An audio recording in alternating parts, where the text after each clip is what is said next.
तो आपकी आवाज़ आ रही है शब्बा। ठीक है, ये इस तरह से अब नेटवर्क, उसमें पीयर टू पीयर नेटवर्क्स हैं। नेटवर्क्स की बहुत सारी किस्में हैं। पीयर टू पीयर नेटवर्क क्या होता है कि जब दो डिवाइसेस आपस में डायरेक्टली कम्युनिकेट करें तो वो पीयर टू पीयर नेटवर्क कहलाता है। इसकी एक और डेफिनेशन भी हम कह सकते हैं कि इसको अगर हम सेग्रीगेट करें, पीयर टू पीयर और दूसरी होगी client server based. Peer to peer जो नॉर्मली अगर एक छोटा सा ऑफिस है उसमें 5 कंप्यूटर्स हैं, उनके पास एक प्रिंटर है, एक इंटरनेट कनेक्शन है, तो वो कोई सेंट्रली कंट्रोल नहीं होगा, तो उसे भी हम पीयर टू पीयर कहते हैं। वो पीयर टू पीयर नेटवर्क हो गया। और एक होता है पीयर टू पीयर कम्युनिकेशन, जो डायरेक्टली दो आपस में करते हैं, दो पीसीज या दो डिवाइसेस आपस में करती हैं, वो पीयर टू पीयर कम्युनिकेशन है। लेकिन एक छोटा ऑफिस जिसके पास ये रिसोर्सेज नहीं है, वो सर्वर भी रखें और ऐसा स्टाफ भी रखे, तो उनके लिए यही फिजिबल होता है कि वो एक छोटा सा नेटवर्क बनाए, उसमें रिसोर्सेज शेयर करें, लेकिन वो डिसेंट्रलाइज्ड होगा। उसमें कंट्रोल किसी एक का नहीं होगा, सबके पास अपना अपना कंट्रोल होगा। जैसा कि अगर कोई मोबिलिंग की फ्रेंचाइज है बाहर, कोई जोंग की फ्रेंचाइज है, तो उनके पास 5-7 कंप्यूटर्स हैं, एक प्रिंटर है, एक इंटरनेट कनेक्शन है, तो वो इस तरह से आपस में वो शेयर कर लेंगे। अगर डेटा भी उन्हें शेयर करना है तो वो आपस में शेयर भी कर लेंगे, प्रिंटर भी शेयर कर लेंगे, इंटरनेट भी शेयर कर लेंगे। छोटी ऑर्गेनाइजेशन में इसी तरह होता है। और एंड डिवाइसेस में कौन सी डिवाइसेस हैं? आपके कंप्यूटर्स हो गए, आपके लैपटॉप्स हो गए, आपके मोबाइल फोन्स हो गए, कैमराज हो गए, माइक्स हो गए, प्रिंटर्स हो गए, ये सारी एंड डिवाइसेस कहलाएंगी। जहां डाटा या तो ओरिजिनेट हो रहा हो या लास्ट में जहां डाटा पहुंच रहा हो, सिंक हो रहा है जिसे हम कहते हैं, तो ये एंड डिवाइसेस कहलाएंगी। इसके अलावा जो दूसरी डिवाइसेस, एंड डिवाइसेस के अलावा जो दूसरी डिवाइसेस हैं, उन्हें हम इंटरमीडिएट डिवाइसेस कहते हैं, और वो इस कम्युनिकेशन को मुमकिन बनाते हैं। कौन से कम्युनिकेशन को? जो हमने डाटा जनरेट किया और जो किसी एंड डिवाइस तक पहुंचा, जो बीच में सारा नेटवर्क है जिसने इसको कंट्रोल किया रास्ते में, उन्हें हम इंटरमीडिएरी डिवाइस कहते हैं। उनमें से दो इंपॉर्टेंट है, एक राउटर है, एक स्विच है। इसके अलावा और भी डिवाइसेस हैं, जैसे फायरवॉल्स हैं, एक्सेस कंट्रोलर्स हैं, बहुत सारी और चीज़ें। लेकिन बेसिक दो डिवाइसेस हैं जिसमें राउटर और स्विचेस हैं। ये दो इंटरमीडिएट डिवाइसेस हैं जो सारे के सारे कम्युनिकेशन को मुमकिन बनाते हैं। आगे चल के फिर वायरलेस एक्सेस पॉइंट्स भी आएंगे, फायरवॉल्स भी आएंगे, और ये सारी चीज़ें इसी तरह से चलती रहेंगी। इंटरमीडिएट डिवाइसेस ना तो डेटा जनरेट करती हैं, ना डेटा को रिसीव करती हैं। वो अगर रिसीव करती हैं तो आगे भेजने के लिए उनके उस डेटा का कोई काम नहीं होता। इसके बाद जो तीसरी चीज़ नेटवर्क में यूज़ होती है वो है मीडिया। हमने एंड डिवाइसेस देखी, हमने इंटरमीडिएट डिवाइसेस देखी, और इन एंड डिवाइसेस और इंटरमीडिएट डिवाइसेस को किसी चीज़ ने ज्वाइन करना, चाहे वो वायरलेस हो या वायर्ड हो। मोस्टली प्रेफरेबल वायर्ड होता है, और अगर कहीं नहीं है अवेलेबल तो फिर वायरलेस यूज़ किया जाता है। अब अगर वायर्ड पे चले जाएं तो वायर्ड की कई किस्में हैं, एक कॉपर और फाइबर। कॉपर में भी कई किस्में हैं। कॉपर में आपके पास कोएक्सियल केबल हो गई, यूटीपी हो गई, एसटीपी हो गई, फिर यूटीपी कैट 6 हो गई, एसटीपी कैट 6 हो गई, फिर यूटीपी यूटीपी यानी अनशील्डेड ट्विस्टेड पेयर। उसमें शील्ड कोई नहीं होती, उसमें रबर और इंसुलेशन तो होती है, लेकिन शील्ड नहीं होती। शील्ड से मुराद होता है जो मैग्नेटिक इंटरफेरेंस को रोक सके, जो अंदर से मैग्नेटिक इंटरफेरेंस को बाहर और बाहर से अंदर ना जाने दे, वो ये रबर नहीं रोकता। रबर ये इंसुलेशन है, शील्ड नहीं है। तो जो शील्डेड होगी तो उसमें ऐसा एक कोई फॉइल होगा जिसमें वो जो फॉइल बाहर से आने वाली इंटरफेरेंस को अंदर, और अंदर से जनरेट होने वाली इंटरफेरेंस को बाहर नहीं आने देगा। तो उसके बाद जो कॉपर के बाद हमारे पास है फाइबर। फाइबर की, अब कॉपर में इलेक्ट्रिकल सिग्नल्स यूज होती हैं जो कि प्रोन टू इलेक्ट्रिकल इंडक्शन होती है, यानी कि जो इंटरफेरेंस है उस पर इम्पैक्ट कर सकता है। जहाँ कहीं ज़्यादा मैग्नेटिक फोर्स है तो वो इलेक्ट्रिकल केबल्स पे इम्पैक्ट डाल सकता है। लेकिन उसके बाद हमारे पास जो फाइबर केबल्स है, फाइबर में जो इलेक्ट्रिकल पल्सेस नहीं चलती, फाइबर में लाइट सिग्नल चलता है। तो लाइट पे इलेक्ट्रोमैग्नेटिक इंडक्शन कोई असर नहीं डालता, जिस वजह से उसको कोई इशू नहीं है। उसमें कोई शील्डेड अनशील्डेड इसलिए ज़रूरत नहीं पड़ी। उसमें चूंकि वो लाइट ट्रेवल कर रही है तो उसको मैग्नेटिक इंडक्शन से कोई फ़र्क नहीं पड़ता। लेकिन उसमें दो किस्म की केबल्स हैं। शॉर्ट डिस्टेंसेस के लिए मल्टी मोड केबल यूज़ की जाती है, और लॉन्ग डिस्टेंसेस के लिए single mode fibre optic cable use की जाती है। और उसमें पहले तो ज़्यादातर एक नोड उसमें ट्रांसमिशन के लिए और एक रिसीविंग के लिए यूज़ की जाती थी। लेकिन अब चूंकि एंड डिवाइसेस वो ऐसी आई हैं जिनमें आप ट्रांस और रिसीव साइमल्टेनियसली कर सकते हैं, तो अब एक फाइबर के ऊपर भी ट्रांस और रिसीव किया जा सकता है। तो वायरलेस ट्रांसमिशन में ये फ्रीक्वेंसीज ये इलेक्ट्रोमैग्नेटिक वेव्स के थ्रू ही चलता है।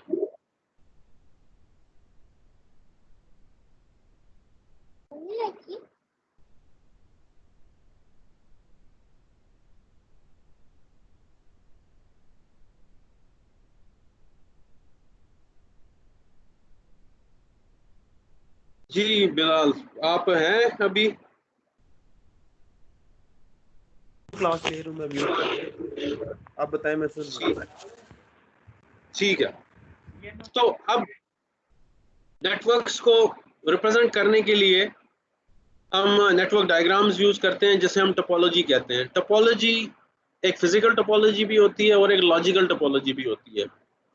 फिजिकल टोपोलॉजी में हमारे पास कि हमने कैसे इन सारे पीसीज को एक नेटवर्क में जो जोड़ा है, उनको कैसे जोड़ा है। हमने उनको रिंग से जोड़ा है, हमने उनको स्टार से जोड़ा है, यानी कि हमने एक डिवाइस लगाई और वो उसके साथ बहुत सारे स्टार शेप में कनेक्ट किए पीसीज, तो वो स्टार टोपोलॉजी कहलाएगा। और एक रिंग है जिसमें एक पीसी से निकल के दूसरी पीसी में जाएगी, दूसरे से निकल के तीसरे में जाएगी, तीसरे से निकल के चौथे में, और लास्ट में वो पहले के साथ दोबारा जुड़ जाएगी, तो वो रिंग टोपोलॉजी कहलाएगी।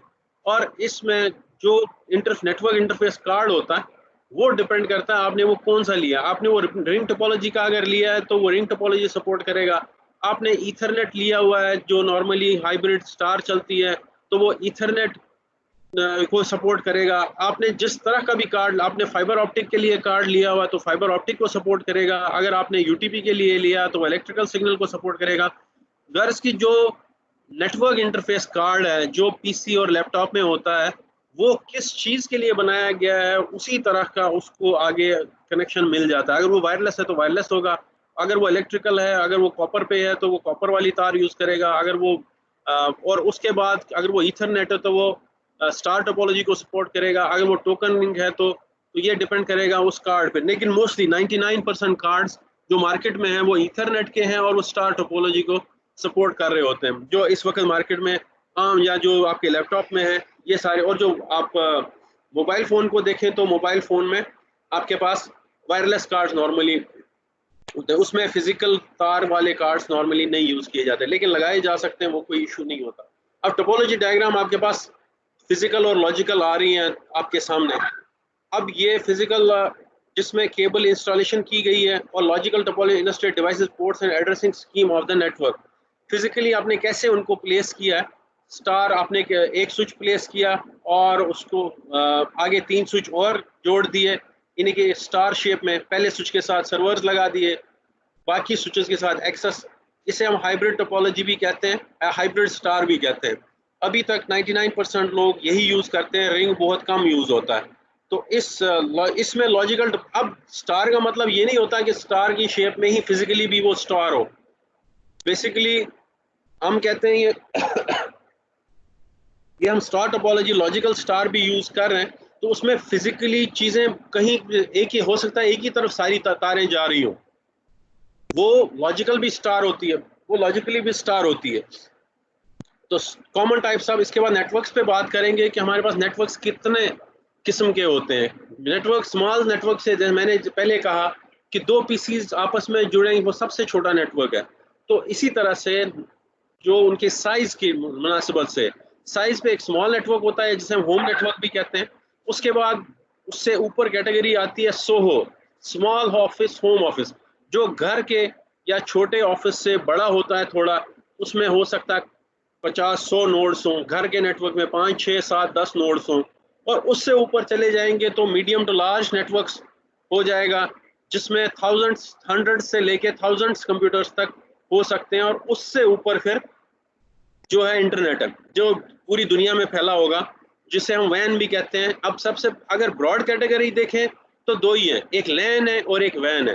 वैन हो गया कि जो ज्योग्राफिकली बहुत ही दूर डिस्टेंसेस के साथ कनेक्टेड हो आपस में। लेकिन जो लैन है उसकी आगे सब कैटेगरीज है।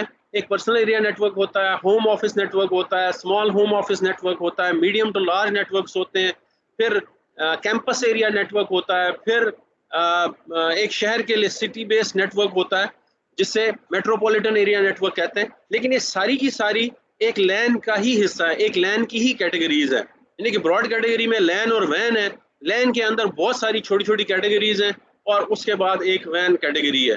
तो ये डिपेंड करता है आपकी ऑर्गेनाइजेशन कैसी है, आप उसमें कितने नोड्स हैं, वो उस हिसाब से इनको आप कैटेगराइज करते हैं। तो अब चूंकि फाइबर ऑप्टिक के होने से, फाइबर ऑप्टिक के आने से, ये पहले इसके आने से पहले जो मेट्रोपॉलिटन एरिया नेटवर्क या इस तरह के नेटवर्क्स नहीं होते थे लैन के अंदर, क्योंकि फाइबर नहीं थी इसलिए दूर तक लोग आपस में एक नेटवर्क को नहीं कनेक्ट कर सकते थे। लेकिन फाइबर के आने से अब दो शहरों को भी दरमियान, एक ऑफिस के दरमियान अगर फाइबर है तो वो भी लैन के अंदर आ सकता है, तो लेकिन एक शहर के अंदर तो हो ही सकता है। अब ये साइज के एतबार से, नंबर ऑफ यूजर्स के एतबार से हमने कैटेगराइज किया एरिया के हिसाब से। तो बेसिकली अगर देखें तो ब्रॉड कैटेगरी में सिर्फ लैन और वैन है।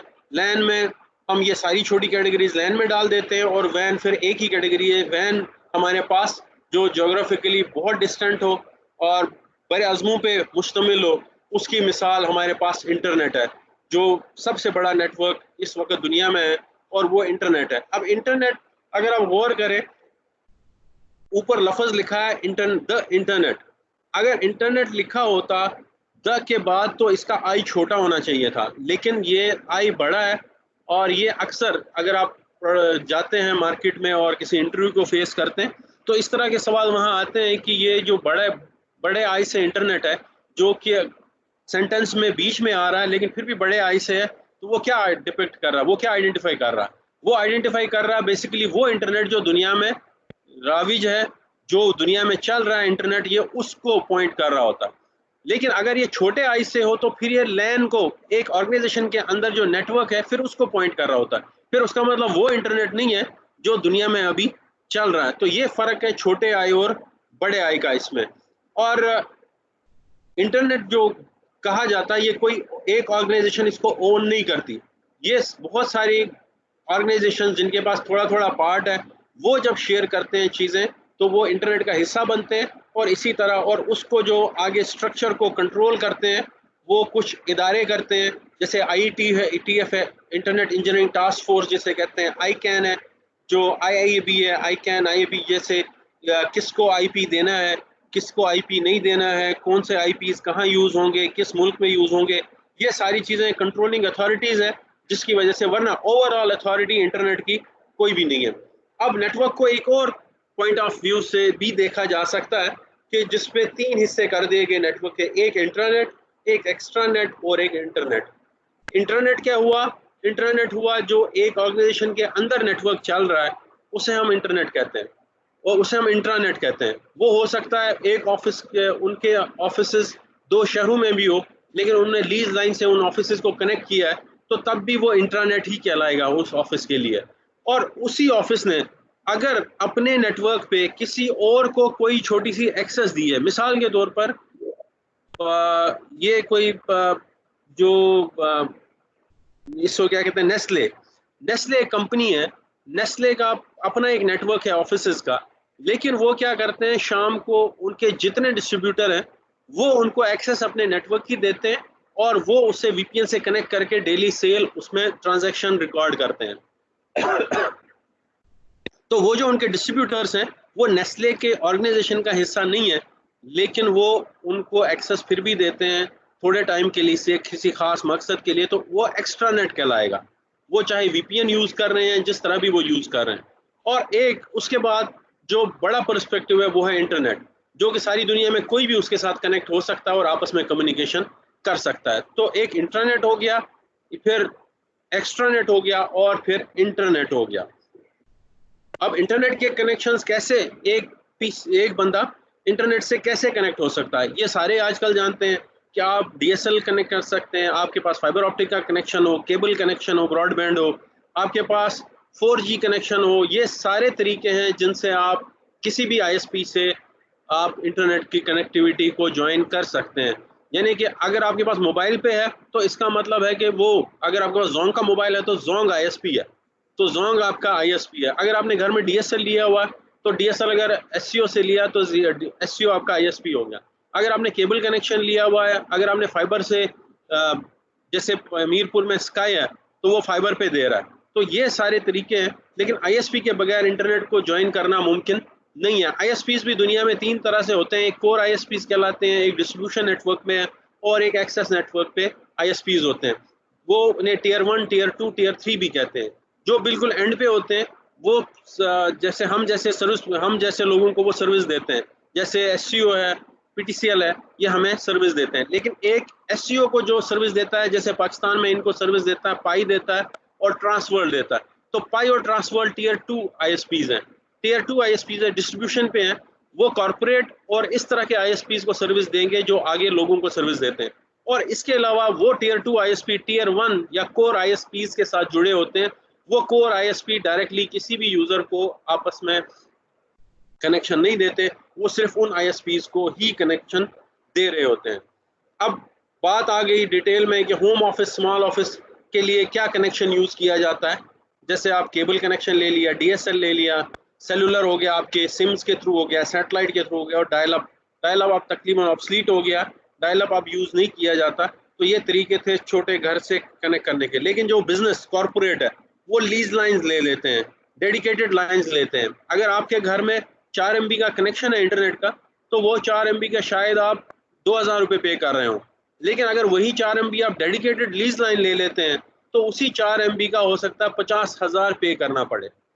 जहां आप 2000 पे कर रहे हैं वहीं पे उसी 4 MB का 50,000 हमें जो कॉर्पोरेट में इंटरनेट चाहिए, हायर बैंडविड्थ जिसे हमें चाहिए, तो उसके लिए फिर डेडिकेटेड लीज लाइंस यूज की जाती है, या ईथरनेट वैन्स यूज किए जाते हैं, या इस तरह के डीएसएल यूज किए जाते हैं।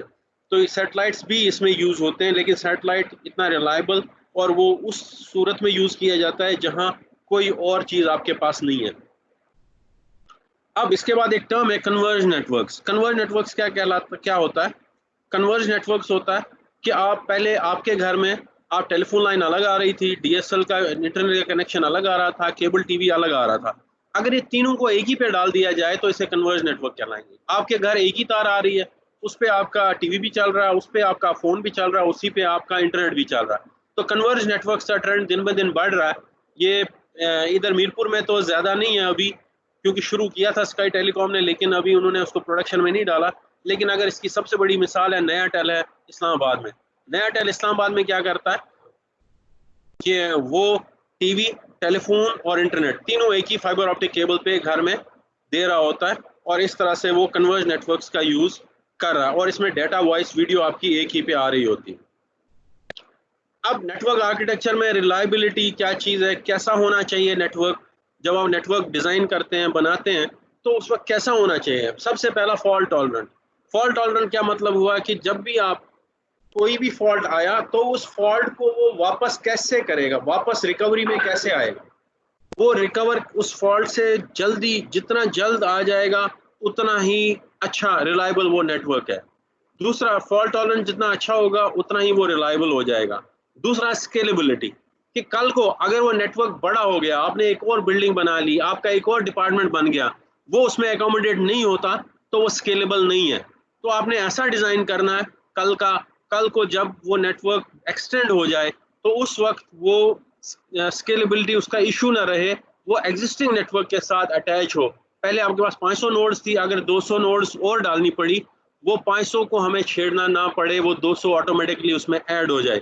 इसके बाद आता है quality of service. Quality of service कहाँ पे है कि जो चीज़ें आपको इंफॉर्मेशन है वो टाइम पे मिले, एक तो एग्जैक्ट इंफॉर्मेशन मिले और टाइम पे मिले, ये होता है क्वालिटी ऑफ सर्विस। अगर आपको इंफॉर्मेशन, आप बैठे हुए हैं और वेब पेज 5 मिनट में खुल रहा है, तो पीछे से, अगर ये स्टॉक एक्सचेंज का वेब पेज था तो पीछे से उनकी रेट ही चेंज हो गई, जब तक आपके पास पेज खुला पीछे से रेट चेंज हो गया था। ये क्वालिटी ऑफ सर्विस नहीं है। कोई बोल रहा आपके साथ रियल टाइम में, अगर वो आपके पास रियल टाइम में आवाज़ नहीं आ रही तो वो भी क्वालिटी ऑफ सर्विस नहीं मानी जाती। तो क्वालिटी ऑफ सर्विस फिर हम प्रायोरिटाइज करते हैं। अगर कोई फाइनेंशियल फर्म है तो उसके लिए फाइनेंशियल डाटा को हम प्रायोरिटी देंगे अपनी डिवाइसेस पे, और अगर कोई और जिसका वीडियो पे प्रायोरिटाइज करना, ऑडियो पे प्रायोरिटाइज करना, वो डिपेंड करेगा कि ऑर्गेनाइजेशन का बिजनेस क्या है, उन्होंने प्रायोरिटी किस चीज़ को देनी है, तो वो उस तरह से वो क्वालिटी ऑफ सर्विस को इंश्योर करेंगे। इसके बाद जो इम्पोर्टेंट है वो है सिक्योरिटी। सबसे सिक्योर सिर्फ वो पीसी है जिसमें जो किसी भी नेटवर्क से नहीं कनेक्टेड, वो पीसी है जो किसी भी नेटवर्क से नहीं कनेक्टेड, वो सबसे सिक्योर है। वरना सिक्योरिटी का कंसर्न हर वक्त रहता है तो सिक्योरिटी क्या है? तो सिक्योरिटी सबसे इम्पोर्टेंट है। सबसे पहला सिक्योरिटी ये है कि जो डाटा आप भेज रहे हैं वो रास्ते में अल्टर ना हो, उसकी इंटीग्रिटी मुतासर ना हो। अब फॉल्ट टॉलरेंस ये फिर डिटेल में जा रहा है। फॉल्ट टॉलरेंस वही है कि कोई भी फॉल्ट आया उसके लिए आप क्या करते हैं, अगर एक लिंक था आपने 2 लिंक ले लिए, तो अगर एक गड़बड़ हो गया तो दूसरा आपका चल रहा। अब अगर एक डिवाइस गड़बड़ हो गई, आपने 2 ली थी तो 2 डिवाइसेस ले ली, तो अगर एक में फॉल्ट आ गया तो वो दूसरे पे उसी वक्त ऑटोमेटिकली शिफ्ट हो जाएगा। इस तरह से हम फॉल्ट टॉलरेंस को देख रहे थे। इसी तरह एक आईएसपी का कनेक्शन है, आप 2 आईएसपी से कनेक्शन ले लें। आपके पास एक बिजली का कनेक्शन है, उसके साथ यूपीएस लगा लें, यूपीएस के साथ जनरेटर लगा लें। इस तरह से आप फॉल्ट टॉलरेंस को बढ़ा रहे होते हैं, उसको मैनेज कर रहे होते हैं फॉल्ट टॉलरेंस को, कि वो कितना रेसिलेंस उसकी क्या है। रेसिलेंस क्या होता है? किसी भी फॉल्ट से वापस आना, कितनी जल्दी वापस आना, वो फॉल्ट टॉलरेंस कहलाता है। अब स्केलेबिलिटी हमने ऑलरेडी डिस्कस किया कि हमें मजीद नोड्स ऐड करने की जरूरत पड़ी है, तो हमें ऐसा ना हो, ऐसा स्ट्रक्चर हमने ना बनाया कि कल को उसमें कोई नोड ऐड ही ना हो जाए। क्वालिटी ऑफ सर्विस, इस पे बात हो गई। सिक्योरिटी पे बात हो रही थी कि सिक्योरिटी में हमें सबसे पहला ये है कि हम जो डेटा भेज रहे हैं वो एज इट इज आगे पहुंच जाए। दूसरा, कोई रास्ते में उसको ना देख सके। तीसरा, कि वो कोई हमें कोई स्निफ ना कर रहा हो, वैसे ना देख रहा हो। और ये रास्ते में हमारे एंड डिवाइसेस पे, एक तो रास्ते की सिक्योरिटी हो गई, एंड डिवाइसेस की सिक्योरिटी हो गई, फिर डेटा की सिक्योरिटी हो गई, फिर उसकी इंटीग्रिटी हो गई कि उसमें कोई बिट चेंज नहीं हुई हो। और उसके अलावा एक सिक्योरिटी होती है फिजिकल सिक्योरिटी। जो डिवाइसेस आप यूज कर रहे हैं, जो नेटवर्क आपका है, उसमें वो आप फिजिकली सिक्योर है या नहीं है, क्योंकि फिजिकल सिक्योरिटी बहुत इंपॉर्टेंट है। सबसे इंपॉर्टेंट ही फिजिकल सिक्योरिटी है, क्योंकि आप जिस ऑर्गेनाइजेशन में काम कर रहे होते हैं उधर के एम्प्लॉयज आपको जानते होते हैं, उनको ये पता होता है कौन सी चीज़ कहाँ पड़ी है। अगर वो फिजिकली सर्वर उनके एक्सेस में चला गया तो वो कोई मुश्किल नहीं है उसके पासवर्ड्स चेंज करना, उसमें डाटा को इंटीग्रिटी को छेड़ना उनके लिए मुश्किल नहीं है। इसलिए फिजिकली पहले सिक्योर हो, उसके बाद लॉजिकल सिक्योरिटी जो है, इंफॉर्मेशन सिक्योरिटी या दूसरी सिक्योरिटी बाद में आती है। अब ये कहते हैं इसके 3 गोल्स हैं। एक है कॉन्फिडेंशियलिटी, कि जिस बंदे के लिए वो डेटा है वही देख सके, कोई और उसमें ना देख सके। इंटीग्रिटी, जो हमने चीज़ उसको भेजी है वो उसको एज इट इज़ मिली, उसमें कोई भी थोड़ी बहुत अल्टरेशन नहीं हुई। और तीसरी है अवेलेबिलिटी, कि उसको वो रेडिली जो टाइम था उसी टाइम के अंदर उसको अवेलेबल हुआ। ये नहीं हो उसने आज मेल भेजी उसको कल तक मिल जाए, इस तरह की चीज़ ना हो। अब नेटवर्किंग ट्रेंड्स क्या है आजकल के? आजकल जो सबसे बड़ा चैलेंज है वो है BYOD, bring your own device. वो क्या चैलेंज है? आजकल स्टूडेंट भी अपना मोबाइल फ़ोन नेटवर्क के साथ जोड़ते हैं, लैपटॉप अपने नेटवर्क के साथ जोड़ते हैं। आज से पहले ऐसा नहीं था। आज से पहले कंट्रोल्ड एनवायरनमेंट होता था कि स्टूडेंट लैब में बैठ के एक PC जो कि एक डोमेन का हिस्सा होता था उसको यूज़ करता था, लेकिन आजकल वो अपने ही मोबाइल को, अपने ही लैपटॉप को यूज़ करता है। तो इस वजह से अब सिक्योरिटी कंसर्न और बढ़ गया। तो ये एक ट्रेंड चल रहा है अब, जिसे हम कहते हैं ब्रिंग योर ओन डिवाइस। उसके बाद ऑनलाइन कोलैबोरेशन, आपके फोरम्स हैं, आपके चैट फोरम्स है, आपके इस तरह से बहुत सारे फोरम्स हैं जिनके ज़रिए आप अपने ख्यालात का इजहार कर सकते हैं, लोगों से शेयर कर सकते हैं। वीडियो कम्युनिकेशन अब अवेलेबल है, वीडियो कम्युनिकेशन हो सकती है, क्लाउड कंप्यूटिंग हो सकती है आपके पास। अब ज़रूरी नहीं है कि आपको इन हाउस ही सारी चीज़ें मौजूद हो। अगर आपके लैपटॉप में इतनी पावर नहीं है कि वो एक बहुत बड़े डाटा के साथ प्रोसेसिंग कर सके, तो आप प्रोसेसिंग क्लाउड से ले सकते हैं। इसी तरह आप डाटा भी क्लाउड पे रख सकते हैं, ये सर्विसेज भी क्लाउड से ली जा सकती है। अब इसमें सबसे पहला ब्रिंग योर ओन डिवाइस। आप लैपटॉप्स, नोटबुक्स, टैबलेट्स, स्मार्टफोन्स, ई-रीडर्स, ये सारी चीज़ें आप लोग लेके आते हैं। अब इनको कैसे एक्सेस देनी है? कंट्रोल्ड एक्सेस देनी है। ये आपके नेटवर्क में इनके आने से कोई इशू ना बने, क्योंकि इसका कंट्रोल, डायरेक्ट कंट्रोल आपके पास नहीं होता। तो इस वजह से इनको कैसे एक्सेस देनी है ये भी सोचना पड़ता है। ऑनलाइन कोलैबोरेशन के लिए जैसे अभी ये टीम्स है, ये ऑनलाइन कोलैबोरेशन सॉफ्टवेयर है। इसी तरह सिस्को का वेबएक्स है, ये भी ऑनलाइन कोलैबोरेशन सॉफ्टवेयर है। आप मीटिंग्स करते हैं ऑनलाइन, आप अपने ख्यालात का इज़हार, ब्लॉग्स भी ऑनलाइन कोलैबोरेशन में आता है, पोस्ट इमेजेस भी, वीडियो लिंक्स आता है, ये सारी चीज़ें, जैसे यूट्यूब चैनल है, ये सारे भी ऑनलाइन कोलैबोरेशन में आ गए। वीडियो कम्युनिकेशन, क्या वीडियो कॉल्स कर रहे होते हैं, लोकेशन कोई भी, उसको टेलीप्रेजेंस भी हम कहते हैं।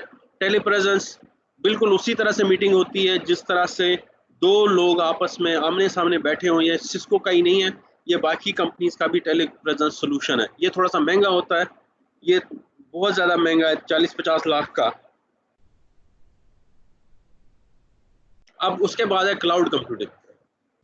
क्लाउड कंप्यूटिंग में कि आप क्लाउड से, जैसे अब ये ऑफिस 365 है, ये आप क्लाउड से यूज़ कर सकते हैं। अगर आपके सिस्टम में वर्ड इंस्टॉल नहीं भी है, पावर पॉइंट इंस्टॉल नहीं भी है, तब भी आप इसको क्लाउड से यूज़ कर सकते हैं।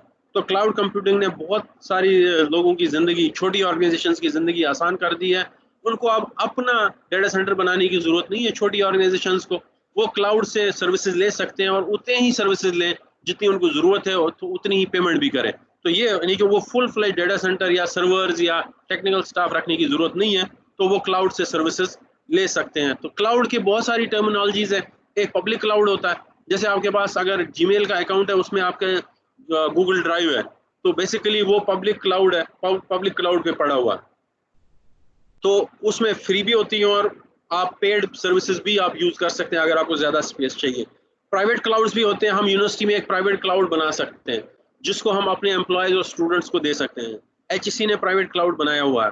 फिर हाइब्रिड क्लाउड, कि एक आप पब्लिक क्लाउड को यूज करें और अपने प्राइवेट क्लाउड, दोनों को हाइब्रिड, दोनों को आपस में कम्युनिकेट कराएं। कुछ चीजें प्राइवेट क्लाउड पे रखें, कुछ चीजें पब्लिक पे। अगर प्राइवेट को कुछ हो गया तो पब्लिक से एक्सेस करेंगे, अगर पब्लिक एक्सेसिबल नहीं है तो प्राइवेट को यूज करेंगे। तो ये रिडंडेंसी भी हो गया और बैकअप भी बन जाता है। तो इसके अलावा कोई ऐसे भी क्लाउड्स हैं कि आपने दो प्राइवेट बना लिए और एक पब्लिक कर लिया। इस तरह आप कस्टम भी कर सकते हैं, कस्टम भी यूज कर सकते हैं क्लाउड्स को। अब घर के लिए क्या टेक्नोलॉजी ट्रेंड्स आ गए हैं। अब नई टेक्नोलॉजी ट्रेंड्स आपके पास दिन ब दिन उसी DSL पे, जिस पे आज से पहले साइंटिस्ट कहते थे कि ये 1 MB से ज़्यादा नहीं बढ़ेगा, आज उसी DSL पे 20 MB 50 MB तक भी स्पीड दी जा रही है। तो ये ट्रेंड्स भी चेंज हो रहे हैं। पावर नेटवर्किंग एक नया ट्रेंड आ रहा है कि जो आपके घर में बिजली की तारें हैं, उसी पे आप उसी सॉकेट में डिवाइस लगाएं, कंप्यूटर कनेक्ट करें, बजाय नया नेटवर्क बिछाने के आप बिजली की तारों को यूज करते हुए ये कर लें। तो ये आप बिजली की तारें यूज करके कर सकते हैं। इसकी डिवाइसेस अभी भी अवेलेबल है। इसकी डिवाइसेस ये एक और है, वो ये कह रहा है, ये स्टूडेंट कह रहा है कि मैं इसमें ज्वाइन नहीं हो पा रहा। शबाब, इसको जरा देखो।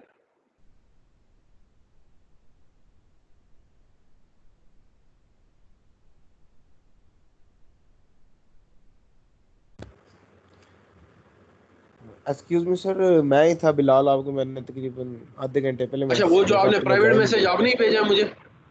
जी सर, वो शदाब साहब ने कहा था कि सर को आप कांटेक्ट करें उनके साथ। अच्छा अच्छा अच्छा, चले यहाँ तक क्लियर है ना, पावर लाइन नेटवर्किंग तक? जी सर, ये पावर लाइन नेटवर्किंग दुनिया में हो सकता है फ्यूचर में इनकलाब बर्पा करे, क्योंकि कोई ऐसा घर, हल्ला हत्ता कि कोई टेंट भी अगर कहीं रहता है बंदा टेंट में, वहां तक भी बिजली की तार जा रही है। तो अभी तो एक घर या दो घरों में ऐसी डिवाइसेस मार्केट में मौजूद है कि एक घर से दूसरे घर में या एक कमरे से दूसरे कमरे में आप बिजली की तारों को ही यूज करते हुए डाटा भेज सकें। लेकिन देख लें फ्यूचर में, चूंकि ये बिजली की तारें ऑलरेडी हर घर में जा रही हैं, तो फ्यूचर में अगर इसको ज़्यादा इम्प्रूव हो गई है टेक्नोलॉजी, तो बहुत सारे नेटवर्क्स की ज़रूरत ही नहीं रहेगी। तो ये पावर लाइन नेटवर्किंग अभी ट्रेंडिंग है, ये आगे जा रही है, इस पर बहुत ज़्यादा रिसर्च हो रही है। फिर वायरलेस ब्रॉडबैंड है। अभी हमारे पास जो DSL है भी है, एक तो DSL भी होगी, केबल ब्रॉडबैंड, एक वायरलेस भी ब्रॉडबैंड हमें मिलती है, जैसे 4G, ये वायरलेस ब्रॉडबैंड भी कहलाता है। इसमें हमें अभी 4G डिवाइसेस भी PTCL ने भी लॉन्च की है, जोंग ने भी लॉन्च की है, SCO ने भी लॉन्च की है। तो ये ब्रॉडबैंड डिवाइसेस भी हमें मिल सकते हैं, इनके जरिए भी हम कनेक्टिविटी कर सकते हैं। अब नेटवर्क सिक्योरिटी पे बात करते हैं। हम बहुत ही ज़्यादा इन डेप्थ डिटेल्स में नहीं जा रहे, क्योंकि ये बहुत ज़्यादा कोर्स है। अगर हम बहुत ज़्यादा डिटेल में जाएंगे तो हम इन टाइम इसको ख़त्म भी नहीं कर सकते। तो अब सिक्योरिटी थ्रेट्स क्या होता है? सिक्योरिटी थ्रेट्स होता है कि आप जो ही नेटवर्क से कनेक्टेड हो गया तो आप वल्नरेबल है। कितने वल्नरेबल है, आपने कितना अपने आप को सिक्योर किया है।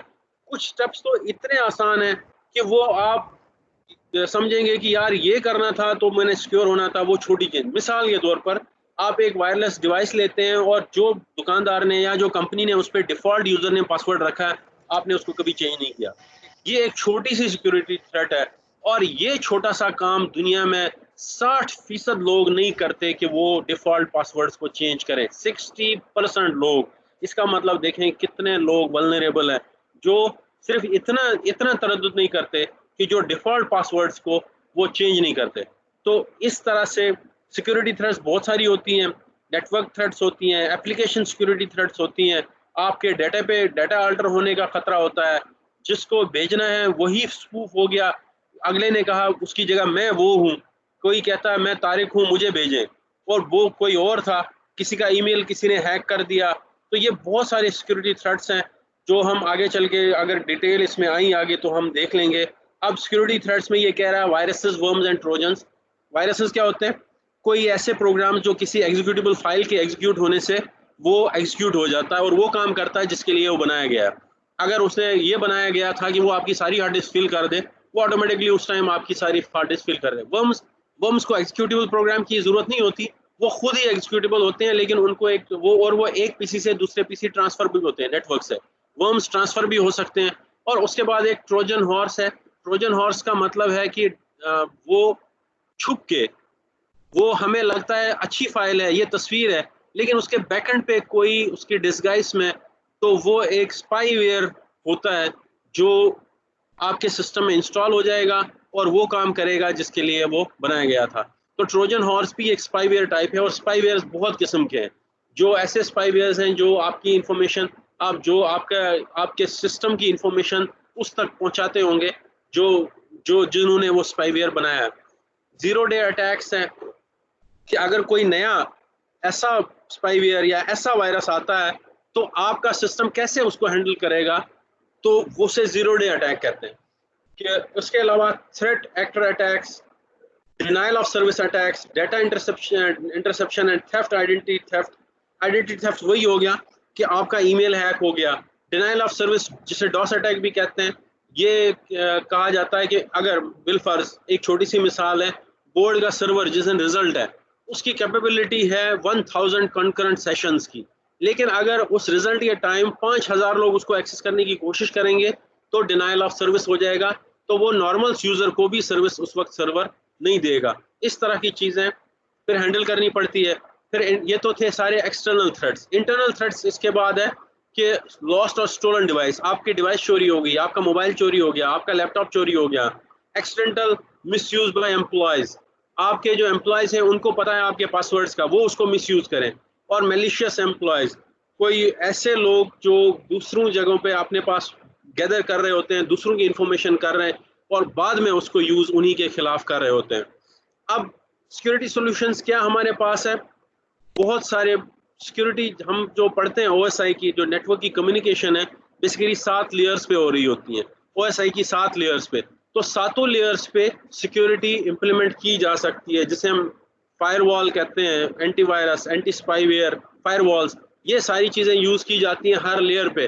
फिजिकल लेयर पे फिजिकल सिक्योरिटी हो गई, एप्लीकेशन लेयर पे एप्लीकेशन सिक्योरिटी हो गई, और डेटा लिंक लेयर पे उसकी हो गई, फ्रेम की सिक्योरिटी हो गई, नेटवर्क लेयर पे पैकेट की सिक्योरिटी हो गई, ऊपर ट्रांसपोर्ट लेयर पे पोर्ट्स की सिक्योरिटी हो गई। तो ये सारी सिक्योरिटीज चल रही होती हैं सारी लेयर्स पे।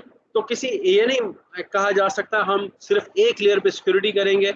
अगर आपने कहीं सॉफ्टवेयर अपना रखा है किसी क्लाउड पे, क्लाउड ने तो ये बता दिया कि हाँ जी मैं आपको नेटवर्क और दूसरे सिक्योरिटी की तो गारंटी देता हूँ, लेकिन जो आपने कोड अपना रखा उस वेब पेज का, उस कोड में अगर वल्नरेबिलिटी हुई तो वो उस वक्त को कुछ नहीं कर सकते, वो क्लाउड वाले तो कुछ नहीं कर सकते।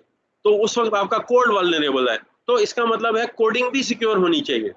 एक तो ये सिक्योरिटी 7 लेयर्स की है, उसके बाद एप्लीकेशन सिक्योरिटी में कोडिंग भी सिक्योर होगी तो आपकी चीजें सिक्योर होगी। अब क्या करते हैं लोग, उसके लिए डेडिकेटेड फायरवॉल ले लेते हैं। फायरवॉल आजकल मिनिमम भी छोटी से छोटी फायरवॉल 8-10 लाख रुपए की आती है। कोई छोटी ऑर्गेनाइजेशन के लिए नहीं ये सोल्यूशन होते हैं, ये बड़ी ऑर्गेनाइजेशन के लिए है। तो एक डेडिकेटेड फायरवॉल ले लिया। एक्सेस कंट्रोल, जैसे राउटर्स हम अभी पढ़ेंगे तो उसमें एक्सेस कंट्रोल भी किया जाता है।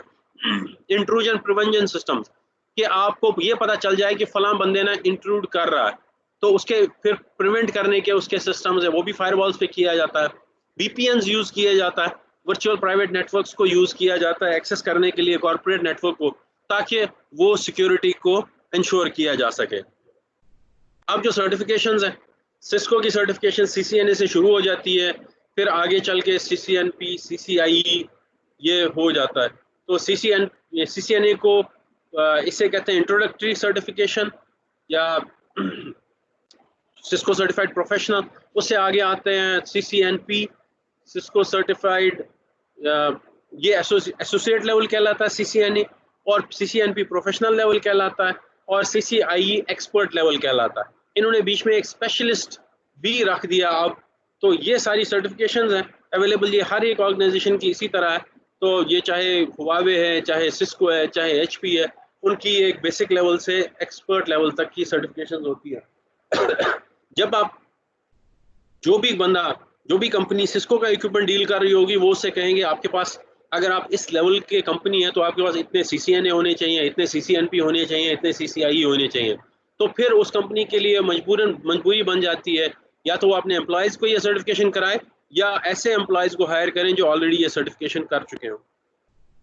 अब ये कह रहा है कि डेवनेट भी आपको मिल सकता है, ये भी आपके पास अवेलेबल है ऑनलाइन सिस्को से। अब networking jobs, find employment opportunities, ये जब आप एलुमनाई हो जाएंगे इसके इधर से भी, और उसके अलावा भी बहुत सारे फोरम्स हैं जॉब्स के लिए, लेकिन इसका भी एलुमनाई फोरम है सिस्को का, वो भी आप जब आप पहला मॉड्यूल कर लेंगे तो आप उसके मेंबर बनेंगे।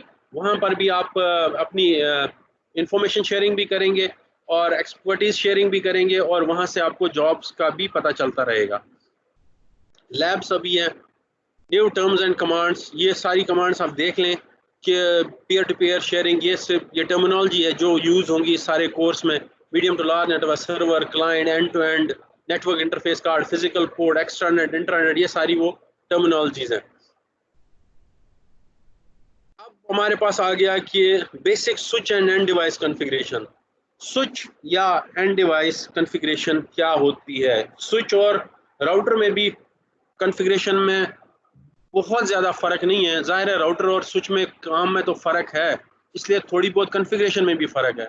लेकिन चूंकि सिस्को की अगर दोनों डिवाइसेस है तो फिर बेसिक कॉन्फ़िगरेशन जैसे लॉगिन बनाना, एक्सेस करना, पासवर्ड रखना, IP देना, ये सारी चीज़ें राउटर और स्विच में सेम है। उनकी जो लेवल ऑफ जो उसमें एक्सेस है, उसमें किस यूज़र को क्या लेवल ऑफ एक्सेस है, वो सारी चीज़ें भी इसमें।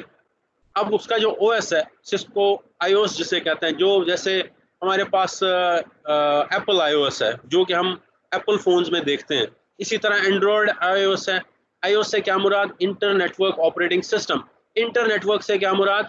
जैसे हम इंटरसिटी कहते हैं, इसी तरह टर्म है inter network. Inter network means network of networks. जो नेटवर्क ऑफ नेटवर्क्स किसको कहते हैं? ये इंटरनेट को भी कहते हैं। नेटवर्क ऑफ नेटवर्क्स कहा जाता है इंटरनेटवर्क। जब एक शहर से दूसरे शहर में ट्रांसपोर्ट चलती है तो उसे इंटरनेटवर्क ट्रांसपोर्ट करते हैं, और जब एक नेटवर्क से दूसरे नेटवर्क कम्युनिकेशन होती है उसे इंटरनेटवर्क कम्युनिकेशन कहते हैं। तो इंटरनेटवर्क कम्युनिकेशन जितने जो कम्युनिकेशन सॉफ्टवेयर्स हैं, बेसिकली iOS है, इंटरनेटवर्क ऑपरेटिंग सिस्टम्स है, उसके जो 3 हिस्से हैं, एक शेल है, कर्नल है और हार्डवेयर है। शेल जिसके साथ आप इंटरेक्ट करते हैं, जहां आप कमांड्स डालते हैं, वो शेल किसके साथ कम्युनिकेट करता है? बेस कर्नल के साथ। अगर आप इसको लिनक्स को थोड़ा सा डिटेल में देखें तो आपको समझ आ जाएगी।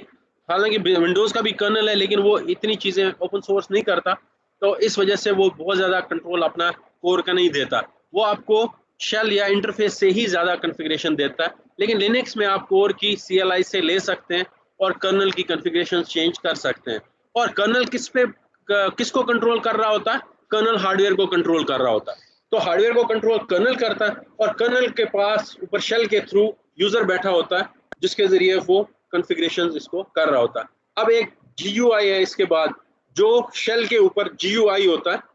कुछ बहुत सारे जो लिनक्स एडमिन्स हैं वो GUI को पसंद नहीं करते, वो कहते हैं ये जो कमांड लाइन इंटरफेस है ये ज़्यादा बेहतर है। उनको GUI पसंद नहीं है, क्योंकि GUI एक बहुत बड़ी मेमोरी लेता है, प्रोसेसिंग पावर लेता है और रैम लेता है, तो उसकी वजह से वो ज़्यादातर उसको प्रेफर करते हैं। लेकिन GUI नए यूज़र्स के लिए बहुत अच्छा है और उनको बहुत ईज़ है काम सीखने के लिए, लेकिन जो बहुत एडवांस यूज़र्स हैं उनके लिए ये इतना अच्छा नहीं है। अब जो लिनक्स के GUIs हैं वो क्या क्या है? KDE है, और इसी तरह एक और भी है, उस 2-3 है, जीनोम है उसका, ये लिनक्स के हैं।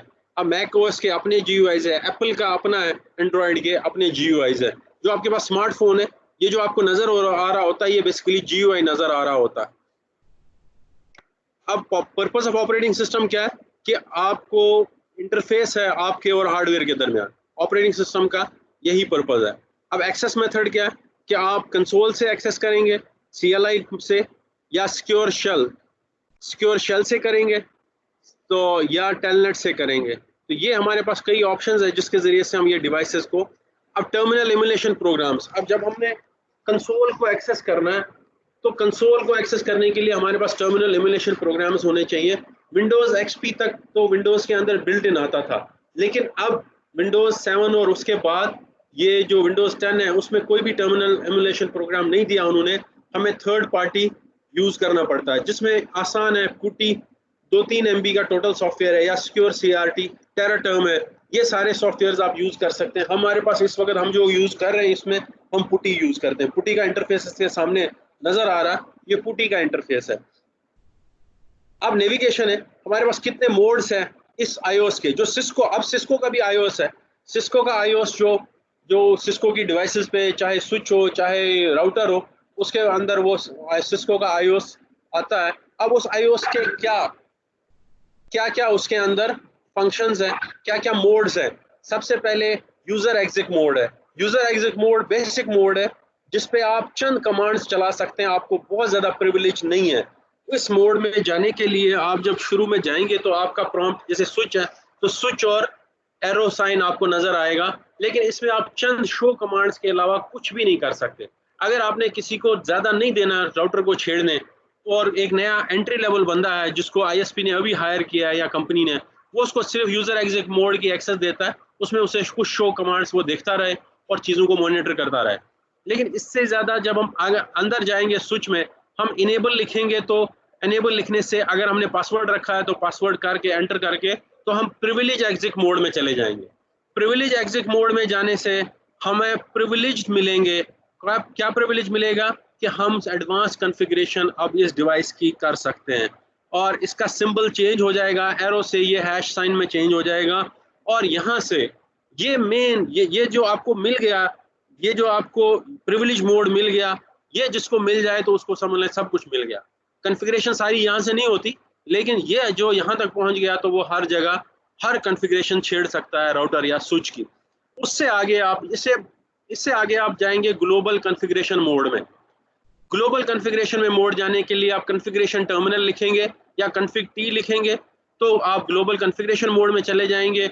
और ग्लोबल कॉन्फ़िगरेशन मोड में आप बहुत सारी ऐसी चीज़ें कॉन्फ़िगर कर सकते हैं जो जनरल है, जैसे राउटर का नाम है, स्विच का नाम है, टाइम है, जो जनरल चीज़ें हैं वो यहाँ आप चेंज कर सकते हैं। लेकिन अगर आपने कोई इंटरफेस की कॉन्फ़िगरेशन छेड़नी है तो फिर आपको पहले उस इंटरफेस की मोड में जाना पड़ेगा। अगर आपने राउटिंग को छेड़ना है तो आपको राउटिंग मोड में जाना पड़ेगा। आपने किसी और प्रोटोकॉल को छेड़ना है तो आपने पासवर्ड को छेड़ना है तो आपने लाइन मोड में जाना पड़ेगा। तो ग्लोबल कॉन्फ़िगरेशन मोड से आप ब्रांचें खुलती हैं, आपने जिस तरफ भी जाना है, आपने इंटरफेस को छेड़ना है, आपने लाइन कॉन्फ़िगरेशन को छेड़ना है, आपने किसी राउटिंग प्रोटोकॉल को छेड़ना है, तो फिर आप उस मोड में वहाँ से जाएंगे। और जो राउटर की बेसिक कॉन्फ़िगरेशन है वो ग्लोबल कॉन्फ़िगरेशन मोड में ही आप कर सकते हैं। अब user exit mode, privilege mode और ग्लोबल, 3 मोड्स हमने देखे। ये हम बार बार प्रैक्टिस भी करेंगे प्रैक्टिकल्स में, और ये आप बार बार जब भी प्रैक्टिकल करेंगे तो आप इन मोड से ही गुजर के आगे जाएंगे, इसलिए इनकी हम बहुत ज़्यादा अभी प्रैक्टिस करेंगे। अब ग्लोबल कॉन्फ़िगरेशन मोड, ये इधर राइट साइड पे तस्वीर भी दिखा रहा है। सबसे पहले जब आपके पास इंटरफेस स्विच का आता है तो आपके पास वो एरो साइन आता है, आपने एंटर मारा तो एरो साइन आ गया। एरो साइन से आपने कमांड लिखी एनेबल लिखी, एंटर किया तो आप ग्लोबल कॉन्फ़िगरेशन मोड में। अगर आपने पासवर्ड रखा था फिर पासवर्ड पूछेगा, अगर नहीं रखा तो नहीं पूछेगा। फिर आप लाइन कॉन्फ़िगरेशन मोड में जाना चाहें तो वो फिर आप ग्लोबल कॉन्फ़िगरेशन मोड में, जैसे लाइन कंसोल 0 इसने लिखा कि अब ये लाइन कंसोल का कोई कॉन्फ़िगरेशन चेंज करने लगा है, तो पहले ये लाइन कंसोल में जाने के लिए लाइन कंसोल 0 लिखा और उसमें चला गया। तो ये देखें साथ साथ प्रॉम्प्ट चेंज हो रहा है। पहले एरो साइन था, फिर हैश के साथ कॉन्फ़िग आ गया, फिर कॉन्फ़िग के साथ आगे लाइन कंसोल माइनस लाइन आ गया। तो ये प्रॉम्प्ट भी चेंज होता रहेगा। अब यहाँ से ग्लोबल कॉन्फ़िगरेशन मोड में हम जैसे हम सब कॉन्फ़िगरेशन मोड भी कहते हैं, यहाँ से वापस आने के लिए कंट्रोल Z करेंगे तो हम पुराने मोड में जा सकते हैं। और अब इंटरफेस में जाना है तो फिर उस इंटरफेस का नाम इंटरफेस फास्ट ईथरनेट 01 ये हमने दिया, तो हम इस इंटरफेस, अगर उसको IP देना है, कुछ करना है, तो वो यहाँ से हम चेंजेस करेंगे। ये आपको शबाब इसका अगर इंटरनेट सही हो जाता है, वरना मैं भी इसका डेमो दे दूंगा। अगर अभी ना दे सका तो नेक्स्ट क्लास में फिर हम इन मोड्स का, कमांड्स का डेमो भी दे देंगे। तो वीडियो नेविगेशन क्या है कि आप एनेबल डिसेबल, आप एनेबल कर लेते हैं मोड को, वापस होना हो तो डिसेबल कमांड से आ जाएंगे। कॉन्फ़िगर टर्मिनल से आप ग्लोबल कॉन्फ़िगरेशन में चले जाएंगे। एग्जिट से आप पिछले मोड में आएंगे और एंड से आप शुरू के मोड में आ जाएंगे। कंट्रोल जी से अगर वो है कोई ऐसी कमांड में चला गया जो वो वापस नहीं आ रहा, तो कंट्रोल जी से तो आप उससे वापस आ सकते हैं। तो ये इन सारी चीज़ों को, ये नेविगेशन हो गया आप इनसे। तो कमांड स्ट्रक्चर क्या है कि शो कमांड्स चलती हैं। पहले स्विच, जो पहले यूजर एग्जिट मोड था, यूजर एग्जिट से आप प्रॉम्प्ट कमांड आगे लिखेंगे शो आईपी प्रोटोकॉल। शो क्या है? शो आपका कमांड है और आईपी प्रोटोकॉल ये आपकी उस कमांड की आगे आर्ग्यूमेंट डाल दिया स्पेस के बाद, यानी कमांड है और आगे आपने आर्ग्यूमेंट डाल दिया। और पूरी कमांड क्या है?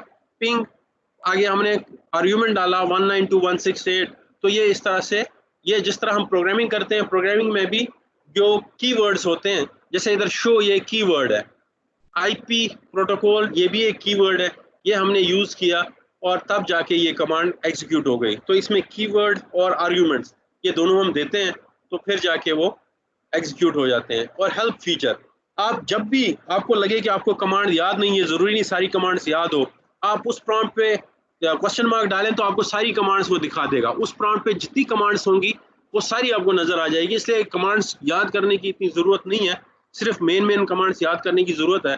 बाकी आप जब भी क्वेश्चन मार्क डालेंगे, जिस कमांड, अगर आधी कमांड के बाद भी लिखेंगे तो वो आधी कमांड का आगे आपको बता देगा। तो इसलिए हेल्प इसकी इस हवाले से बहुत अच्छी है, ये आप कर सकते हैं। हॉट कीज हैं आपके पास, जैसे कंट्रोल जी है, कंट्रोल इस तरह से आप वापस आना है तो ये हॉट कीज हैं। हॉट कीज के टैब से आप क्या करते हैं कि जो आधी कमांड है आपने आधी लिख ली, आप टैब दबाएंगे तो वो कंप्लीट हो जाएगी। बैक स्पेस क्या होगा? बैक स्पेस से रिमूव हो जाएगा करेक्टर। और लेफ्ट एरो या कंट्रोल बी ये क्या करेगा कि एक करेक्टर लेफ्ट आ जाएगा और इसी को अगर कंट्रोल एफ करेंगे तो राइट हो जाएगा। और अप डाउन करेंगे तो पुरानी कमांड्स वो रिकॉल करेगा। ये जिस तरह से अगर आपने विंडोज़ के अंदर भी अगर आपने कमांड प्रॉम्प्ट यूज़ किया हो तो आपको पुरानी कमांड एरो, अपर एरो और लोअर एरो से आपके पास पुरानी कमांड्स आ जाती हैं उसमें। ये इधर भी हॉट कीज इसी तरह से, ये सारी हॉट कीज है, कंट्रोल सी, कंट्रोल जी, कंट्रोल शिफ्ट जी, ये hot keys. Basic device configuration, basic device configuration क्या है? स्विच की हमने करनी है। कॉन्फ़िग टर्मिनल गए और हमने क्या रखा? पहला काम किया है, स्विच का कोई नाम दे दिया। ज़ाहिर है हमने, आपने ये स्विच को कहीं रखना है तो बेहतर है आप उसको कोई नाम दे। आपने इसको दिया साइंसेस बिल्डिंग टॉप फ्लोर 1 या साइंसेस बिल्डिंग फ्लोर 1, ये आपने दे दिया नाम, ताकि कल को जब आप इसको एक्सेस करें तो आपको बहुत ज़्यादा आईपीज़ याद रखने की ज़रूरत नहीं होगी, तो आप इन नामों को उस वक्त यूज़ करेंगे। तो फिर क्या, होस्ट नेम से आप, होस्ट नेम की कमांड थी और इससे आपने ये ग्लोबल कॉन्फ़िगरेशन मोड में, ये चूंकि सारे स्विच पे अप्लाई होनी थी, आपने इसको अप्लाई कर दिया।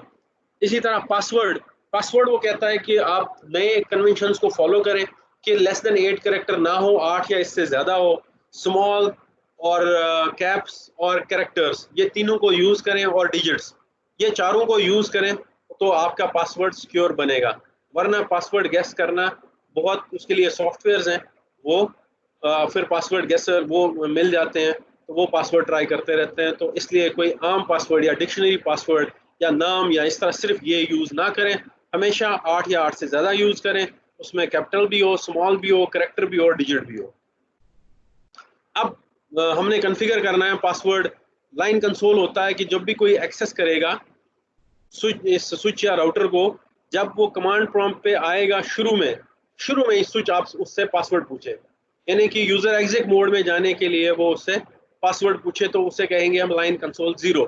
तो लाइन कंसोल 0 पे जाने के लिए हम स्विच में गए, एनेबल किया, एनेबल से ग्लोबल कॉन्फ़िगरेशन में आए, कॉन्फ़िग टर्मिनल से ग्लोबल कॉन्फ़िगरेशन में आए, वहाँ हमने लिखा लाइन कंसोल 0, तो हमने कि सब कॉन्फ़िगरेशन मोड में आ गए। उधर हमने लिखा पासवर्ड सिस्को, यानी कि हम एंट्री पे यूजर को रेस्ट्रिक्ट कर रहे हैं कि वो पासवर्ड क्या हमने रखा? पासवर्ड सिस्को रखा। और लॉगिन किस पे? जब यूजर लॉगिन करेगा तो वो ये पासवर्ड देगा तो लॉगिन होगा। ये जब हम एग्जिट कर गए तो ये लग गया उस पर पासवर्ड। जब इससे बाहर आ जाएंगे, दोबारा आएंगे तो वो फिर पासवर्ड उससे उस वक्त पूछेगा तो हमें अब उसके बाद अगर हमने स्विच या राउटर को रिमोट कॉन्फ़िगरेशन, रिमोट लॉगिन के लिए यूज़ करना है, ये तो हो गया ना, हमने लाइन कंसोल हमारे पास उस पे केबल लगी थी तो हम लाइन कंसोल यूज़ कर रहे हैं। अब कोई बाहर बैठा है या दूसरे मुल्क में बैठा है, आपने उसको स्विच की या राउटर की एक्सेस देनी है, तो फिर आप उसकी वर्चुअल टर्मिनल उसके कॉन्फ़िगर करेंगे। वीटीवाई लाइन्स होती हैं। वीटीवाई लाइन्स अब 0 से 15 तक, यानी कि 16 लोग साइमल्टेनियसली एक्सेस कर सकते हैं राउटर को। तो आप ये क्या लिखेंगे, लाइन VTY 0 से 15, ताकि सारे के सारे पे पासवर्ड लगा दें 0 से 15 पे, लाइन VTY 015 और उसको पासवर्ड लगा दिया, पासवर्ड सिस्को आगे लॉगिन, ताकि जो अब अगर ये नहीं करेंगे तो कोई दूसरा बाहर से एक्सेस भी नहीं कर सकेगा। तो एक्सेस करने के लिए उसको आपको ये पासवर्ड देना पड़ेगा और ये कॉन्फ़िगरेशन करनी पड़ेगी, तब जाके वो इंटरनेट से, नेटवर्क से आप इस स्विच को, तो ये तो पहली दफ़ा तो कंसोल से आप एक्सेस करके कॉन्फ़िगर करते हैं तो डायरेक्टली, लेकिन बाद में आप हमेशा से ये लाइन VTY को यूज़ करेंगे और सारी कॉन्फ़िगरेशन, क्योंकि आप जो नेटवर्क मैनेजर है वो ये नहीं है कि हर वक्त उस स्विच के पास जाए, वो अगर 50 बिल्डिंग्स है, ये नहीं है कि वो 50 बिल्डिंग्स पे जाएगा, उनके उसके पास सारे IPs होंगे, वो रिमोटली उनको लॉगिन करके और उस कॉन्फ़िगरेशंस को उनको अप्लाई कर लेगा। और उसके बाद ये जो हमने पासवर्ड लगा दिया, पासवर्ड की कमांड से पासवर्ड हमने लिखा, पासवर्ड सिस्को, अगर कोई शो करेगा, शो रन करेगा, तो उसको ये पासवर्ड नजर आ जाएगा। तो उसको एनक्रिप्ट करने के लिए एक कमांड है, सर्विस पासवर्ड एनक्रिप्शन। ये आप ग्लोबल कॉन्फ़िगरेशन मोड में लगाएंगे तो वो जो पासवर्ड था वो एनक्रिप्ट हो जाएगा। तो बैनर आप लगा सकते हैं कि जब भी कोई यूजर एंटर हो तो उसको ये नजर आ जाए, ये बैनर उसको उस वक्त, जैसे वेलकम नोट है, या वेलकम नोट नहीं नॉर्मली लगाते, आप रिस्ट्रिक्ट करते हैं, only authorize users are allowed on this PC, ताकि अनऑथराइज यूजर, क्योंकि अगर आपने रखा है वेलकम टू द राउटर, तो फिर अगर आप कल किसी गैर बंदे ने उसको एक्सेस किया, आप उसको केस नहीं कर सकते। वो कहेगा इन्होंने तो वेलकम का नोट लगाया हुआ था, इन्होंने तो उस पर रिस्ट्रिक्शन का कोई नोटिस नहीं लगाया हुआ था। और हमेशा जब भी आप कॉन्फ़िगरेशन करते हैं तो उनको फिर सेव भी करते हैं। आप क्या करते हैं, राइट की कमांड करेंगे, या आप करेंगे कॉपी रन स्टार्ट, यानी कि जो रनिंग कॉन्फ़िगरेशन या स्टार्टअप कॉन्फ़िगरेशन पे सेव हो जाए, या राइट करेंगे या उसको करेंगे, कॉपी करेंगे, इन दोनों कमांड से वो कॉन्फ़िगरेशन सेव हो जाएगी। और अगर आप सेव नहीं करेंगे तो आप राउटर को जब भी रीस्टार्ट करेंगे तो वो उसकी कॉन्फ़िगरेशन उड़ जाएगी। और अगर आपने रीस्टार्ट करना है तो कमांड है उसके लिए रीलोड। अगर आपने कॉन्फ़िगरेशन उड़ानी है तो फिर आप स्टार्टअप उड़ाएंगे, इरेज स्टार्टअप। तो इरेज स्टार्टअप करेंगे, तो ये लैब में तो ये इरेज स्टार्टअप कर सकते हैं, लेकिन एक्चुअल प्रोडक्शन में आप कभी भी ऐसा सोच भी नहीं सकते, वरना हर चीज़ उसमें से उड़ जाएगी और जो आपका प्रोडक्शन में राउटर है वो बेकार हो जाएगा। तो ये बाकी कुछ कमांड्स हैं, show running, show startup config. अगर आपने देखना है राउटर में क्या कॉन्फ़िगरेशंस है, रनिंग कॉन्फ़िगरेशन और स्टार्टअप कॉन्फ़िगरेशन में फ़र्क तो नहीं है, जो सेव है और जो रैम पे है उसमें फ़र्क तो नहीं है, क्योंकि शो रनिंग ये रैम वाली कॉन्फ़िगरेशन दिखा रहा होता है, शो स्टार्टअप ये उसकी जो सेव वाली कॉन्फ़िगरेशन है। अगर दोनों को फ़र्क है तो फिर आप रनिंग वाले को उधर सेव कर दें, स्टार्टअप कॉन्फ़िगरेशन में सेव कर दें। और पोर्ट एंड एड्रेसेस के हमारे पास IPv4 एड्रेसेस कितने हैं, 2⁻32, तो उनको कहाँ कैसे कॉन्फ़िगर करना है, ये हमारे पास नेटवर्क इंटरफेस कार्ड की कॉन्फ़िगरेशन, इसकी कॉन्फ़िगरेशन विंडो है, इसमें हम डाल सकते हैं IP अपनी मर्जी से, क्योंकि IP एक लॉजिकल एड्रेस है, जो मैक एड्रेस है वो फिजिकल एड्रेस है, वो चेंज नहीं हो सकता, तो IP हम चेंज कर सकते हैं। तो यहाँ पे इस प्रॉम्प्ट पे हम इसको IP दे देंगे और उसको एक सबनेट मास्क दे देंगे, गेटवे दे देंगे। सबनेट मास्क, इस पे हम डिटेल आगे चल के पढ़ेंगे सबनेट मास्क होता क्या है। और डिफ़ॉल्ट गेटवे वो गेटवे है कि उस नेटवर्क में जहाँ से ट्रैफिक अंदर आनी है और बाहर जानी है, आपके घर में जो राउटर है वो आपका डिफ़ॉल्ट गेटवे है। हमारी यूनिवर्सिटी में जो राउटर लगा है जहाँ पे PTCL टर्मिनेटेड है वो डिफ़ॉल्ट गेटवे है। डिफ़ॉल्ट गेटवे हमेशा वो दरवाज़ा जिससे नेटवर्क में अंदर या बाहर ट्रैफिक जाती है। और हमने देखा कि IPv4 के एड्रेस कैसे डाल देंगे, वो 32 बिट है, लेकिन अब दुनिया में IPv6 शुरू हुआ है यूज़ होना, वो 128 बिट है, तो वो भी उसकी शक्ल इस तरह से है, इसकी भी डिटेल जाके हम आगे चल के पढ़ेंगे। और इंटरफेस जो एक तो हो गया लॉजिकल इंटरफेस या लॉजिकल पोर्ट्स, एक फिजिकल पोर्ट्स होती हैं। जब भी कोई डिवाइस होती है आप उसकी फिजिकल पोर्ट को चेक करते हैं तो अंदाजा करते हैं कि ये किस लिए है। अगर इथरनेट पोर्ट उसमें तो आप समझेंगे कि इसमें RJ45 कनेक्टर यूज होगा। अगर उसमें RJ11 है तो टेलीफोन वाली लाइन लगेगी। अगर उसमें फाइबर वाली पोर्ट है तो फाइबर लगेगी। अगर उसमें पावर सप्लाई वाली पोर्ट है तो पावर सप्लाई लगेगी। अगर ये जो गरज की जो भी पोर्ट्स जिस तरह की होंगी फिजिकली, उनको आप अंदाजा हो जाएगा ये किस काम के लिए। तो कॉन्फ़िगरेशन इस तरह से आप कंट्रोल पैनल में जाके network sharing centre, change adapter settings Windows में जाके, प्रॉपर्टीज में जाके, लोकल एरिया कनेक्शन में जाके वो आप आईपीज को चेंज कर सकते हैं। और ये आईपी की सेटिंग हो गई। और स्विच को, अब हमने स्विच को आईपी देना है। स्विच को कैसे आईपी देंगे? आप उसकी हर स्विच, उसकी सारी ports by default VLAN, VLAN से मुराद virtual local area network. VLANs अब क्या है, इससे हम लॉजिकली नेटवर्क को सेगमेंट कर सकते हैं। एक ही स्विच की हम फिजिकल पोर्ट्स को, कुछ को किसी वीलैन में डाल सकते हैं, कुछ को किसी वील, और वो वीलैंस आपस में कम्युनिकेशन नहीं कर सकती। वो सिक्योरिटी पर्पस के लिए, परफॉर्मेंस पर्पस के लिए। लेकिन हर स्विच को एक्सेस करने के लिए बाय डिफॉल्ट सारी पोर्ट्स वीलैन 1 में डाली, जिसलिए उसको डिफॉल्ट वीलैन कहते हैं। इसलिए उस स्विच को रिमोटली अगर आपने एक्सेस करना है तो फिर आप उस वीलैन को आईपी दे देंगे। कैसे दे देंगे? आप कॉन्फ़िगरेशन, ग्लोबल कॉन्फ़िगरेशन मोड में गए, इंटरफेस वीलैन 1 किया, आप उस इंटरफेस में चले गए, वीलैन की इंटरफेस में गए और उधर लिखा आईपी एड्रेस, उसको एक आईपी एड्रेस दे दिया। नो शटडाउन से उसको अप किया। नो शटडाउन से हमेशा पोर्ट को ऑन कर देते हैं, तो ये पोर्ट ऑन हो गई। और अब ये आईपी स्विच तो अगर आप नहीं भी देंगे तब भी चलेगा, कम्युनिकेशन भी करेगा। लेकिन अगर आपने उसको रिमोटली एक्सेस करना है, उसके लिए आपको ये आईपी देना जरूरी है। और ये आईपी जरूरी नहीं उसी नेटवर्क का हो जो आपका कम्युनिकेशन वाला नेटवर्क है, ये आप इसको अलग भी रख सकते हैं। तो ये इसको पैकेट ट्रेसर पे अप्लाई करेंगे, ये शबाब को दिखा देगा। तो ये आज का लेक्चर अभी ये खत्म हुआ। इसको अब ये तकरीबन 2 चैप्टर्स को पढ़ें और इसके में फिर क्विज़ेस भी 2 चैप्टर्स को फिर ऑन कर दूंगा। तो यहाँ तक हम आज का चैप्टर खत्म कर देते हैं। ये 2 चैप्टर, ये मैं रिकॉर्डिंग इसकी ऑफ कर देता हूँ, स्टॉप।